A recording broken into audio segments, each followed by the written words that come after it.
Global politics सिर्फ tanks, missiles और borders का गेम नहीं है। एक और साइलेंट लेकिन पावरफुल वेपन है जिसे करेंसी एंड फाइनेंशियल सिस्टम्स कहते हैं। सो आज दुनिया का सबसे बड़ा रिजर्व करेंसी है यूएस डॉलर। मतलब सारे इंटरनेशनल ट्रेड, चाहे ऑयल हो या टेक्नोलॉजी, सब डॉलर्स में होते हैं। इस वजह से अमेरिका को एक फाइनेंशियल सुपर पावर का स्टेटस मिलता है। और जब यूएस किसी कंट्री पर सैंक्शंस लगाता है तो उनके लिए ट्रेड करना मुश्किल हो जाता है। मतलब फाइनेंशियल सिस्टम एक इनविजिबल वेपन की तरह एक्ट करता है। अब देखिए चाइना को, वो अपने युआन को ग्लोबल ट्रेड में पॉपुलर बनाने की कोशिश कर रहा है। ऑयल के डील्स, अफ्रीका के loans, belt and road projects में युआन को प्रमोट करना। लेकिन अभी भी ट्रस्ट और ट्रांसपेरेंसी इश्यूज की वजह से युआन डॉलर को रिप्लेस नहीं कर पाया।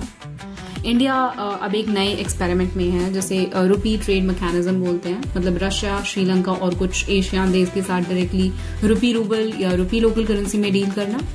ये छोटी शुरुआत है, लेकिन अगर स्केल हो जाए तो डॉलर डिपेंडेंसी थोड़ी कम हो सकती है।